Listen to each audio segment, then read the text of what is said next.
भाजी आहे चिगूळची. बघा प्रत्येक भागात याला वेगवेगळी नावं असतील. या ठिकाणी मी ही भाजी घेतलेली आहे आणि साईडला मेथीची भाजी मी ऑलरेडी नीट करून ठेवलेली होती.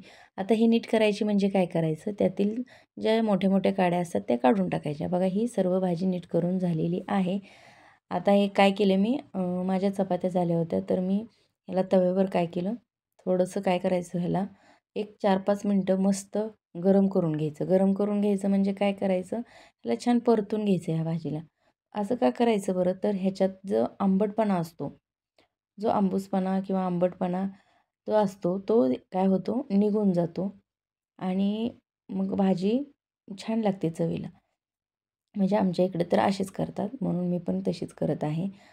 बघा, आणि ही भाजी आरोग्यासाठी इतकी म्हणजे लाभदायक आहे ना, खूप ह्याचे छान फायदे आहेत आपल्या शरीरासाठी.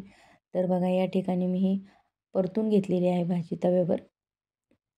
आणि हे काय होतं, तव्यावर परतून घेतल्यामुळे या ठिकाणी आता काड्या जास्त दिसत आहेत आणि पाणी काय होतात, ह्याची पाणी एकदम पाण्यामध्ये जो पाणी असतात ना, एकदम छोटी छोटी पाणी असतात, परंतु त्याच्यामध्ये पाण्याचा अंश जास्त असतो.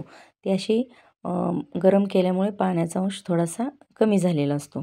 आता बघा ही परतून झालेली आहे. तर ही काय करायची, आपण साईडला काढून घ्यायची आणि त्याच तव्यामध्ये मी काय केले बघा, इथं थोडंसं तेल टाकून घेतले. आता तेल टाकून त्यामध्ये थोडीशी जिरीची फोडणी दिलेली आहे. आता ह्याच्यात जाईल कांदा. कांदा मस्त परतून घ्यायचा.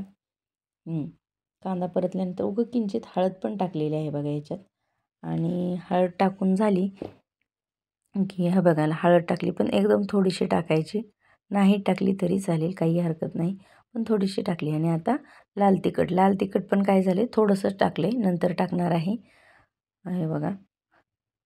आणि आता ही भाजी टाकून घेतली. भाजी काय केली, ही खाली घेतल्यानंतर थोडंसं त्याचं पिळून घ्यायची भाजी. त्यातून मग आंबटपणा जो आहे ना, थोडेसे त्याचे 5-6 टिपके पडलेले आहेत. मग पिळून घेतल्यानंतर ह्याच्यावर परत मस्त टाकायची आणि छान असं परतून घ्यायची.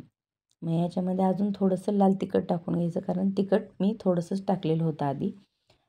हे बघा मीठ पण टाकलेलं आहे. मीठ टाकल्याच्यानंतर आता काय करायचं, ह्याच्यात आता मस्त खलबत्त्यामध्ये कुटलेलं शेंगदाण्याचं ओबडधोबड असं कूट टाकायचं. जास्त बारीक केलेलं कूट ह्याच्यात जास्त चव देत नाही, म्हणून काय करायचं, हे बघा कूट टाकलेलं आहे.